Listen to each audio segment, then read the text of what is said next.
Hello learners, और हम आ चुके हैं एक और नई वीडियो में। अब काफ़ी ज़्यादा टाइम हो गया है जो मैंने लास्ट वीडियो अपलोड करी थी उसके बाद से अभी तक। ठीक है, अब माना मैं जानता हूँ वीडियो लेट आई है, और मैं चेक करूँ लास्ट वीडियो मैंने कब डाली थी, 1 महीने पहले, और उस पर अच्छा रिस्पॉन्स भी आया। मतलब अभी नए नए चैनल के तो काफ़ी सही रिस्पॉन्स है। ठीक है, तो 1 महीना हो गया है। अब उसका रीज़न ये था कि मेरे को कॉलेजेस को, जो हम कॉलेज है मेरा, उसके कुछ काम आ गए थे, और बीच में फेस्टिवल्स इतने आ रहे थे। वो आपको ऑब्वियसली पता ही है, नवंबर का जो ये अक्टूबर का जो पूरा मंथ रहा है, इसमें दुनिया भर के फेस्टिवल आते रहे। तो इस वजह से मैं कोई वीडियो नहीं अपलोड कर पाया। अब क्योंकि हम वापस आ चुके हैं, तो ज़रा लास्ट वीडियो का टाइटल देख लेते हैं क्या था।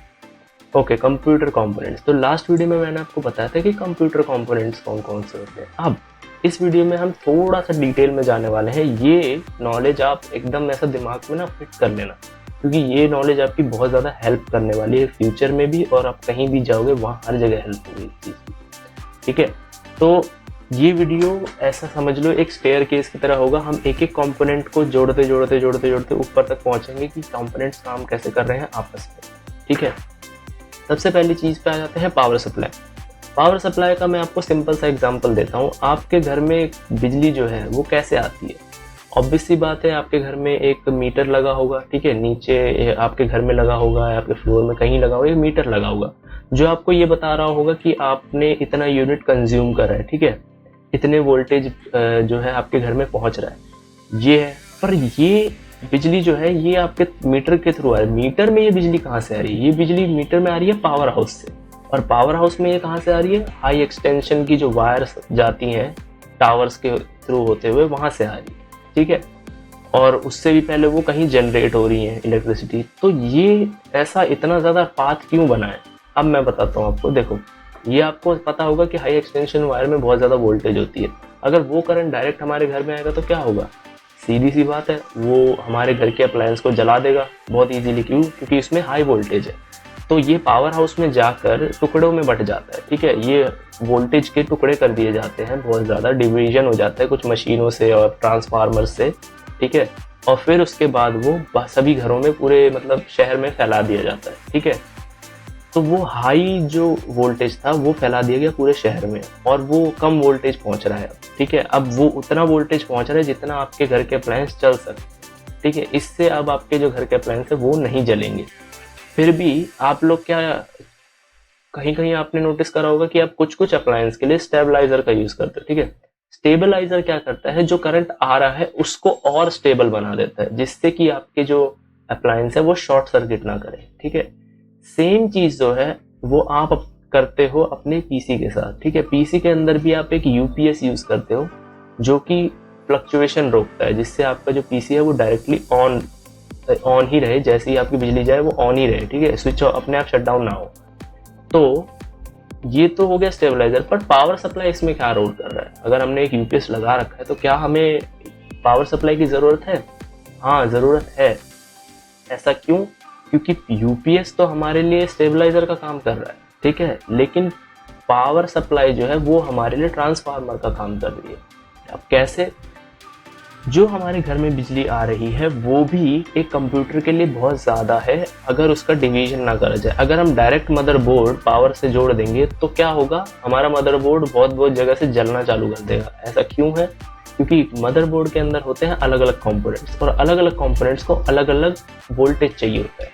रैम को अलग वोल्टेज चाहिए होता है, ग्राफिक कार्ड को अलग वोल्टेज चाहिए होता है, और बहुत सारे आईसीयू होते हैं जो हमारे मदरबोर्ड के अंदर आपने छोटे देखे होंगे, सेल्स जैसे होते हैं, इनको अलग वोल्टेज चाहिए होता है। प्रोसेसर को अलग वोल्टेज चाहिए होता है। इन सभी वोल्टेज को डिवाइड करने के लिए हम क्या करते हैं? जो भी जो वॉट है हमारा, जैसे मान लो हमारे जो पावर सप्लाई है वो 500 वॉट है। ठीक है, तो 500 वॉट तक की बिजली का वो डिवीजन कर देगा बहुत इजीली। ठीक है, इसी वजह से क्या होता है, हमारे जो पावर सप्लाई के अंदर जब भी हम मदरबोर्ड को कनेक्ट करते हैं सॉकेट के थ्रू, तो मैं आपको दिखाता हूँ, कुछ ऐसे दिखते हैं। मदरबोर्ड नहीं, पावर सप्लाई है ना, ये देखो, ये रहा। इस तरह के वायर होती है जिसके अंदर अलग अलग वोल्टेज के अलग अलग वायर है। जैसे ऑरेंज होगी ये 3 वोल्ट की होगी, रेड होगी 5 वोल्ट की होगी। ठीक है, इस तरह की ये वोल्टेज इसमें डिवाइड होता है। और सारे कंपोनेंट जो मदरबोर्ड में कंपोनेंट्स लगे हैं, जैसे प्रोसेसर को मान लो 5 वोल्ट चाहिए। ठीक है, तो उसमें रेड वायर के कनेक्शन होगा, तो वो रेड वायर के थ्रू 5 वोल्ट पहुंचेगी वहाँ पे। तो इससे क्या होगा, जो हमारे घर में जो बिजली आ रही है, मान लो 2000 वोल्ट की आ रही है, ठीक है, तो वो 2000 वोल्ट डायरेक्टली नहीं जाएगा मदरबोर्ड में, वो पहले पावर सप्लाई से होता हुआ जाएगा, जो क्या करेगा, पावर सप्लाई डिवाइड कर देगा। ये तो हो गई पावर सप्लाई की बात, ठीक है। आपको समझ में आएगा पावर सप्लाई क्या कर रहा है। और इसी से हमें एक चीज़ और समझ में आए कि जितना बड़ा पावर वो जो है हमारा पावर सप्लाई खरीदोगे, जैसे अभी आपके एवरेज पीसी में होगा 500 वोट का पावर सप्लाई, ठीक है, थोड़ा और ऊपर जाओगे तो 800 वोट की भी आती है, 1200 वोट। ये उनके लिए है जो पीसी अपना अपग्रेड करते चले जाते हैं। या समझ लो अगर आप नॉर्मल यूज़ कर रहे हो 500 वोट इज इनफ, ठीक है, बहुत ज़्यादा बहुत सही है 500 वोट। अगर आप गेमिंग करते हो तो 1000 वोट काफ़ी सही है। अगर आप और ज़्यादा मतलब ऐसा कोई मूवी वगैरह बनाते हो, प्रोडक्शन का काम करते हो, तो 1200 वोट का जो पावर सप्लाई होता है वो मोर देन इनफ होता है, ठीक है। तो ये तो हो गया हमारा पावर सप्लाई। अगली चीज़ पे चलते हैं मदरबोर्ड। मदरबोर्ड का कॉन्सेप्ट बस यही है कि वो सारे कंपोनेंट्स के अंदर इलेक्ट्रिसिटी पहुंचाएगा, ठीक है। वायर डायरेक्टली, आप वायर के थ्रू हर चीज़ में अगर वायर लगाने लग जाओगे तो क्या होगा, पूरा जंगल सा बन जाएगा वायर का, ठीक है, मदरबोर्ड के अंदर। इसलिए मदरबोर्ड क्या करता है, जो भी वोल्टेज आ रही है उसको, ये कॉपर स्ट्रिप्स होती है, ठीक है। मदरबोर्ड के अंदर आप कभी भी देखो तो बहुत पतली पतली लाइनें डिजाइन बनी होती हैं उसके अंदर, वो कॉपर की लाइनें होती है, वो कॉपर की स्ट्रिप्स होती हैं जो अलग अलग कंपोनेंट्स में बिजली पहुंचा रही होती हैं, ठीक है, करंट पहुंचा रही होती है। उसमें कुछ कुछ कॉपर वायर्स जो होते हैं, मतलब कुछ कुछ जो स्ट्रिप्स होती हैं वो डेटा के लिए होती है, जो रैम और प्रोसेसर को आपस में कनेक्ट करती है, ठीक है, डेटा ट्रांसफर के लिए। ये तो हो गई इस चीज़ की बात। अब आगे चलते हैं। ये हो गया आपका मदरबोर्ड में, आपको समझ में आएगा मदरबोर्ड क्या कर रहा है, सारी चीज़ों में करंट पहुंचा रहा है, ठीक है। रैम हो गई, आपका ग्राफिक कार्ड हो गया, जो भी चीज़ है उसमें करंट पहुंचा रहा है थोड़ा थोड़ा। और इसका आप पता कैसे लगा सकते हो, इसका पता आप ऐसे लगा सकते हो कि जब भी आप कोई क्या नाम है, हाँ, जब भी आप कभी भी यूएसबी वाला पोर्ट होता है उसमें कभी भी आपको हल्का सा शॉक लगेगा, अगर आप उसमें मतलब वो अगर आप उसको हल्के से गीले हाथ से टच करो तो उसमें आपको स्टैटिक इलेक्ट्रिसिटी सी फील होगी, क्योंकि वो कम वोल्टेज है इसलिए आपको इफेक्ट नहीं होगा उससे, लेकिन वहाँ करंट आ रहा है, ठीक है, बहुत हल्का। तो ऐसे आपको पता लग जाएगा कि कॉपर वायर यहाँ तक भी जुड़ी हुई है, ठीक है। तो हर सॉकेट, हर कंपोनेंट से कॉपर वायर जुड़ी हुई है, जो कॉपर की स्ट्रिप्स है एक्चुअली मदरबोर्ड के अंदर। अब आप बात करते हैं कि विंडोज कहाँ सेव हो रही है और विंडोज को चला कौन रहा है। विंडोज जब आप इंस्टॉल करते हो ना, वो विंडोज आपकी एक्चुअली में SSD या HDD जो आप लगा रखे हो उसके अंदर स्टोर होती है। मैं एग्जांपल के तौर पे आपको दिखा देता हूँ। जैसे आपको याद होगा लास्ट टाइम हमने एक फोल्डर बनाया था, ठीक है, तो जो मेरी विंडो स्टोर है वो है एक्चुअली सी ड्राइव में। ये देखो, ये सी के ऊपर एक विंडो का आइकन आपको दिख रहा है, यहाँ पे स्टोर है। अब ये यहाँ पे कहाँ स्टोर है, यहाँ पे मैं आपको दिखाता हूँ। ये देखो, ये विंडोज का आपको एक फोल्डर दिख रहा है, यहाँ पे विंडोज स्टोर है मेरी, ठीक है। ये सारे जो है विंडो के ही फोल्डर्स हैं यहाँ पे। और यहाँ पे अगर मैं इस पे राइट क्लिक करूँ और यहाँ पे प्रॉपर्टीज पे क्लिक करूँ तो यहाँ पे ये बताएगा कि ये विंडोज कितनी ज़्यादा स्टोरेज ले रहा है मेरे कंप्यूटर की। तो ये अभी भी देखो कैलकुलेट ही कर रहा है, क्योंकि ये अराउंड 20 GB से ऊपर की स्टोरेज होती है, ठीक है। अराउंड 20 GB से ऊपर का मतलब है कि जो आपकी विंडोज 10 है, जब आप डाल रहे हो, विंडोज 10 की बात हो रही है अभी यहाँ पे, जो आप विंडोज 10 जब भी इंस्टॉल कर रहे हो तो ये डायरेक्टली आपके SSD या फिर HDD में स्टोर हो रही है, ठीक है, वहाँ पे जाके रख दी जा रही है। इसको चला कौन रहा है, देखो SSD या HDD के पास कैपेबिलिटी नहीं है उसको चलाने की, ठीक है। उसके लिए चाहिए होगा हमें प्रोसेसर। प्रोसेसर आपका इंटेल का हो, AMD का हो, कोई मैटर नहीं करता, सब वही चीज करेंगे, ठीक है। अब होगा क्या उसमें कि उसमें SSD हो, HDD हो, उसमें क्या होगा, वहां से फाइल एक्सेस करेगा कौन, प्रोसेसर हमारा, ठीक है। प्रोसेसर के अंदर दो चीजें होती हैं, कोर्स और एक होता है थ्रेड, ठीक है। और इन दोनों के बीच का जो ये कह लो कि मतलब आपका जो इंटरेक्शन है प्रोसेसर और जो आपका HDD है, ठीक है, या SSD, इन दोनों के बीच का जो इंटरेक्शन है इसको हम कहते हैं क्लॉक स्पीड, ठीक है। क्लॉक स्पीड वर्ड याद रखना, क्लॉक स्पीड। अब क्लॉक स्पीड आपकी प्रोसेसर की कितनी है इस पे भी डिपेंड करेगा कि आपका प्रोसेसर कितना अच्छा है। एग्जाम्पल के तौर पे मैं आपको दिखाता हूँ। अगर आप टास्क मैनेजर खोलोगे अपना, ठीक है, और यहाँ परफॉर्मेंस में जाओगे और फिर उसके बाद यहाँ CPU में जाओगे, तो यहाँ पे आप थोड़ा सा नीचे आना, यहाँ पे देखो आपको बेस स्पीड लिखा हुआ है, ठीक है, 3.50 गीगाहर्ट्ज, ठीक है। ये है मेरे प्रोसेसर की स्पीड। ये स्पीड काफ़ी अच्छी है मेरे पूरे सेटअप के हिसाब से, ठीक है, जितना मैं काम करता हूँ उसके हिसाब से काफ़ी अच्छी स्पीड है ये। अगर आप इससे थोड़ा सा ऊपर जाते हो, ठीक है, तो ये 4 गीगाहर्ट्ज तक हो सकती है, 5 गीगाहर्ट्ज तक हो सकती है, ठीक है। जितनी ज़्यादा स्पीड होगी उतना ज़्यादा आप HDD से और SSD से आप चीज़ों को ट्रांसफ़र कर पाओगे इधर से उधर, ठीक है। मतलब अब उतनी ज़्यादा आपकी विंडोज़ अच्छी चलेगी, इतनी ज़्यादा स्पीड होगी आपके कंप्यूटर के अंदर, ठीक है। उसके बाद आप यहाँ नीचे देखोगे तो यहाँ दिखेगा आपको कोर्स, ठीक है। कोर्स होता है कि कितनी ज़्यादा एप्लीकेशंस आप एक बार में चला सकते हो। जितनी ज़्यादा आपके कंप्यूटर के अंदर कोर्स होंगे उतनी ज़्यादा आपका प्रोसेसर जो होगा उतनी ज़्यादा एप्लीकेशंस को वो चला पाएगा। फॉर एग्ज़ाम्पल मैं मान लो एक समझ लो क्रोम हो गया, या हमारे क्या नाम है, दुनिया भर की ऐप्स होती हैं ना कंप्यूटर के अंदर। मान लो गेम भी खेल रहे हैं हम, ठीक है, हम उसमें कोडिंग भी कर रहे हैं, वीडियो भी एडिट कर रहे हैं, एक्सेल भी चला रहे हैं, क्रोम भी चला रहे हैं, दुनिया भर की चीज़ें साथ में चला रहे हैं। ये तब अच्छे से काम करेंगी यही सारी चीज़ें जब हमारे कंप्यूटर के अंदर उतने कोर्स होंगे, ठीक है। कोर्स मतलब एक तरह से कितना ज़्यादा हमारे प्रोसेसर के अंदर जगह है उस चीज़ को चलाने की। और थ्रेड्स क्या होते हैं, थ्रेड्स थोड़ा सा टेक्निकल हो जाता है, ठीक है, लेकिन मैं आपको ऊपर से एक नॉलेज दे देता हूँ। हम जब एडवांस में जाएंगे, एडवांस सीरीज में, तब मैं आपको थ्रेड को डिटेल से समझाऊंगा। अभी के लिए ये समझ लो कि एक कोर के अंदर 2 थ्रेड होते हैं। ये बिल्कुल ऐसा है जैसे मान लो आपके पास एक घर है, ठीक है, उस घर में एक कमरा है, ठीक है। तो एक घर हमारा हो गया प्रोसेसर, उसके अंदर कमरे हो गए कोर्स। मतलब एक घर के अंदर कितने कोर्स हैं, 3 कोर, तो हमारे 3 कमरे हो गए। उस कमरे के अंदर कितनी एरिया बने हो, मान लो उस कमरे के अंदर अलमारी भी होगी, बक्सा भी होगा। तो ये जो अलमारी और बक्सा है ना, ये थ्रेड का काम कर रहे हैं। मतलब एक कोर के अंदर आप कितनी चीजों को रख सकते हो टेम्पररीली, ठीक है।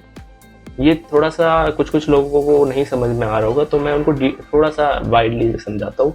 ऐसा समझो, मान लो आप एक ऐप चल रही है आपकी, ठीक है, उसने एक कोर ले लिया। ऐप चलने के लिए कोर लेगा ही, ले लिया उसने एक कोर। उसी कोर के अंदर कोई दूसरी ऐप आ गई, ठीक है, जो यूज नहीं हो रही है। एग्जाम्पल के तौर पे अभी आप क्रोम यूज कर रहे हो, ठीक है, पीछे आपका एक्सेल खुला हुआ है, तो वो एक्सेल अलग कोर थोड़ी लेगा भाई। जो आप यूज कर रहे हो वही कोर तो है, पर फिर जगह कहाँ बनेगी। तो थ्रेड जो होगा, एक थ्रेड के अंदर एक जो हमारा ऐप है जैसे एक्सेल है वो स्टोर हो जाएगा, अलग से रख दिया जाएगा, ठीक है। और जो आपका क्रोम है वो चलता रहेगा। जैसे ही आप क्रोम बंद करोगे, वो वाला जो थ्रेड होगा, मतलब वो बक्सा जो है वो बंद करके अलग रख दिया जाएगा और फिर दूसरे वाले को निकाल लिया जाएगा। तो एक कोर के अंदर आपके 2 ऐप चल रहे होंगे, कुछ इस तरह का समझिए, ठीक है। लेकिन अगर आप कंटिन्यूसली और लगातार काफी सारी ऐप चला रहे हो, जैसे मान लो मेरा अभी रिकॉर्डिंग की ऐप चल रही है पीछे, जो मेरा स्क्रीन रिकॉर्ड कर रही है, साथ में टास्क मैनेजर चल रहा है, तो ये अलग अलग कोर ले रहा होगा, एक कोर में नहीं चल रहा होगा, ठीक है। इस तरह से ये होता है। बाकी और डिटेल में इसको बाद में कभी एडवांस सीरीज में जानेंगे। अभी के लिए ये समझ लो कि हमारे प्रोसेसर के अंदर स्पीड होती है गीगाहर्ट्ज में, ठीक है, कोर्स होते हैं और एक होता है थ्रेड्स, ठीक है। तो मेन आपको ध्यान देना है गीगाहर्ट्ज में और कोर्स में। जितनी ज़्यादा आपके पास कोर्स होंगे उसका डबल हमेशा थ्रेड होगा। अगर आप, अब बात आती है कि असल में जो हमारा अगर HDD है और प्रोसेसर है वो ये सारा काम कर रहे हैं, तो फिर भला हमें रैम की क्या ज़रूरत पड़ रही है। अगर प्रोसेसर इतना दम रखता है, HDD इतना दम रखता है, तो रैम की ज़रूरत क्या है। अब समझो, रैम जो होता है, आपने कभी भी 1 TB की रैम नहीं सुनी होगी, या कितनी 500 GB की रैम नहीं सुनी होगी आपने कभी। ऐसा क्यों? क्योंकि रैम कभी भी इतनी ज़्यादा अमाउंट में बनाई ही नहीं जाती है। अगर बनाई भी जाएगी तो वो उतना अच्छा काम ही नहीं करेगी। मैं इसका रीज़न बताता हूँ आपको। HDD होती है 1 TB की, मतलब आप 1 टेराबाइट का स्टोर कर सकते हो उसमें सामान, ठीक है। सपोज मान लो मैंने दुनिया भर की वीडियोस बना रखी हैं 4K कैमरा से, ठीक है, दुनिया भर की ऐसे लाखों वीडियो बना रखी है, और वो मेरा पूरा HDD उससे घिरा हुआ है। अब उतनी सारी वीडियोस के अंदर मैं ढूंढता रहूंगा तो मेरे को कितना टाइम लग जाएगा उस वीडियो को वो करने में, चलाने में, है ना। रैम क्या करता है, रैम आपको एक टेम्पररी स्टोरेज बना के दे देता है, ठीक है। रैम बेसिकली आपके लिए एक ऐसा समझ लो, जैसे मान लो अभी आपका ये घर है, ठीक है, या चलो एक एग्जांपल लेते हैं। अभी मान लो एक फ़ोन की दुकान है, ठीक है, उस फ़ोन की दुकान में आप जाओ और वहाँ पे आपको एक फ़ोन चलाना हो, तो आप ऐसे ढूंढते नहीं रहोगे कि आपके लिए कौन सा अच्छा फ़ोन है कौन सा नहीं। आपको पहले से पता होगा कि आपको कौन सा फ़ोन चलाना है, ठीक है, आपको पता होगा उसका ब्रांड क्या है, उसका मॉडल क्या है, ठीक है। ऐसे ही प्रोसेसर को नहीं पता कि कौन सी फाइल उठानी है, हमें पता है कौन सी फाइल उठानी है। हम उस फाइल पे जैसे ही क्लिक करेंगे वो फाइल शिफ्ट हो जाती है रैम के अंदर। रैम क्या करता है, रैम फिर अपने लिए एक जगह बना लेता है और वो जगह फिर प्रोसेसर जो होता है वहाँ जाता है। तो ये कुछ इस तरह चलता है, पहले प्रोसेसर, फिर रैम और फिर एचडीडी। अब जो भी मैं कमांड दूंगा वो जाएगी प्रोसेसर के पास। प्रोसेसर कहेगा भाई ये वाली फाइल है कोई, ठीक है, इसको चलाओ। वो फाइल जो हो गया वो चला जाएगा एचडीडी के पास, ठीक है, और वहां से वो खुल जाएगा, वो फाइल ओपन हो जाएगी। वो ओपन होने के बाद आ जाएगी रैम में, ठीक है। अब रैम क्या करेगा, जब तक मैं उसे चला रहा हूँ बाकी फाइलों को कोई इफेक्ट नहीं होगा, बाकी फाइलें अपना वहीं की वहीं रहेंगी। इधर वाली जो फाइल होगी इसी में चेंजेस आ रहे होंगे, ठीक है, कुछ इस तरह से। रैम जो होता है उसमें आप चीजें इसलिए चला रहे हो क्योंकि वो जगह कम ले रहा है, ठीक है।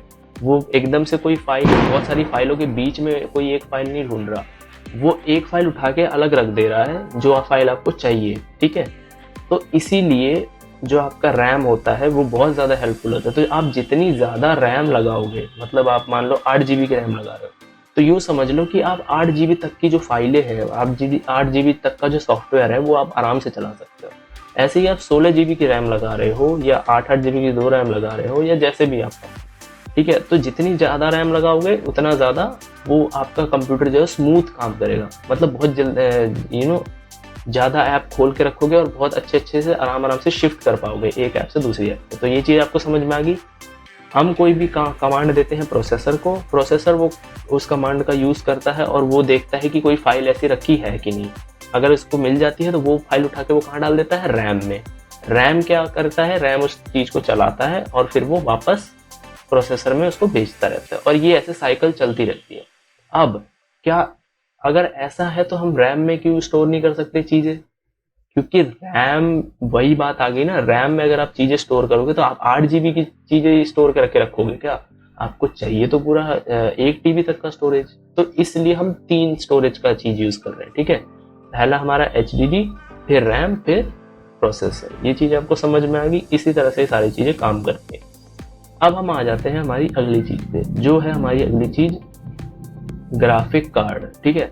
अब ग्राफिक कार्ड ये क्या कर रहा है बेसिकली, जैसा इसका नाम है ग्राफिक, जो भी आपके कंप्यूटर के अंदर आपकी स्क्रीन पे जो कुछ भी आ रहा है ना, उसका कलर कितना अच्छा होगा, वो कितना ज़्यादा, मतलब ऐसा कॉन्ट्रास्ट कितना होगा, कितना ज़्यादा ब्राइट होगा, कितना आंखों के लिए अच्छा होगा वो कलर, मतलब कितना ज़्यादा ऐसा क्वालिटी होगी उसकी। जैसे मान लो 4K क्वालिटी होगी, 8K क्वालिटी होगी, HD क्वालिटी होगी, ब्लरी होगा या एकदम क्लियर होगा।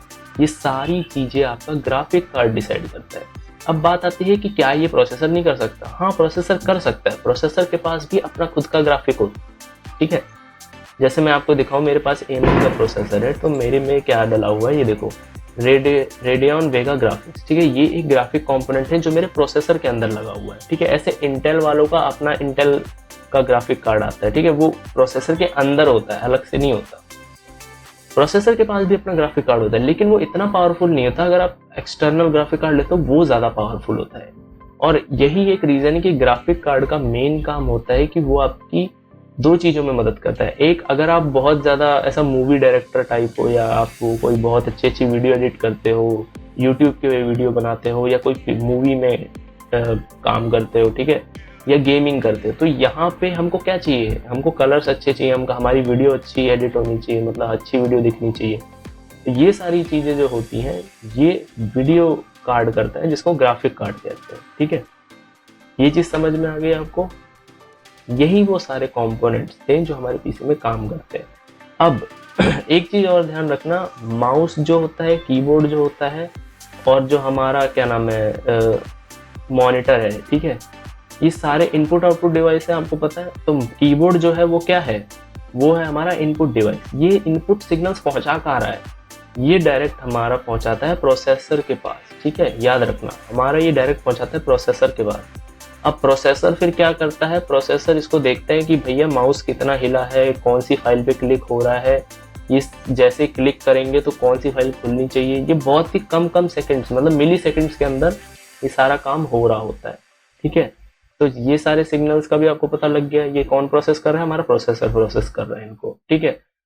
आउटपुट कौन दे रहा है, बात ये आती है, क्या हमारा ग्राफिक कार्ड आउटपुट दे रहा है, क्या हमारा रैम आउटपुट दे रहा है, क्या हमारा एचडीडी आउटपुट दे रहा है? नहीं, ग्राफिक कार्ड और प्रोसेसर, बस ये दो चीजें हैं जो आउटपुट देती हैं। ठीक है, आउटपुट और कोई कंपोनेंट नहीं है जो आउटपुट देता हो, इसे प्रोसेसर और ग्राफिक कार्ड, ठीक है, ये आपके जो होते हैं आउटपुट देते हैं। ठीक है, इनके अलावा आउटपुट हमें मिल सकता है क्या? इनके अलावा हमें आउटपुट नहीं मिल सकता। क्यों? क्योंकि प्रोसेसर जो होता है ये एक सेंट्रल, इसको कहते हैं हम सीपीयू, सेंट्रल प्रोसेसिंग यूनिट। भाई मेन बंदा ही जो है वो हमारा कौन है? सीपीयू है। ठीक है, सारे काम ही वही कर रहा है। तो ये इससे पूरे जो मैंने आपको चीज़ें बताई है, इससे क्या पता लगता है कि जितना अच्छा सीपीयू होगा उतना अच्छा आपका पीसी काम करेगा। और सेम चीज़ एक और बात आती है, जितने ज़्यादा सीपीयू आपका काम करेगा, जितना ज़्यादा काम वो करेगा उतना ही ज़्यादा वो क्या होगा? हीट करेगा, गर्म होगा। इसीलिए हम उसके ऊपर सीपीयू कूलर लगाते हैं। ठीक है, छोटे छोटे फैंस लगाते हैं। कंप्यूटर के अंदर बहुत सारे फैन लगे होते हैं। ठीक है, हमारा जो कैबिनेट होता है पूरा, इसके अंदर फैंस लगे होते हैं बहुत सारे। वो इसीलिए होते हैं, क्यों? क्योंकि आपका सीपीयू और भी जो कंपोनेंट्स है वो गर्म होते रहते हैं धीरे धीरे काम करते करते। तो ये है पूरा कॉन्सेप्ट हमारे कंप्यूटर का। अगर मैंने कुछ एक दो चीज़ मिस कर दी है तो वो मेरे को कमेंट में लिख देना। बाकी मैं आपको जितना नॉलेज प्रोवाइड कर सकता था इस चीज़ के मामले में उतना मैंने आपको कर दिया है। ये पूरी नॉलेज ये बहुत ज़्यादा टेक्निकल हो जाती है अगर मैं और ज़्यादा डिटेल में जाऊँगा तो। ठीक है, उसमें मैट्रिक्स और क्या नाम है ALU यूनिट्स और ये सब चीज़ें आ जाती हैं। वो सब मैं एडवांस जब हम जाएंगे उसमें कवर कर दूंगा कि क्या क्या होता है। अभी के लिए इस वीडियो में इतना ही और मैं मिलता हूँ आपसे अगली वीडियो में। तब तक के लिए गुड बाय।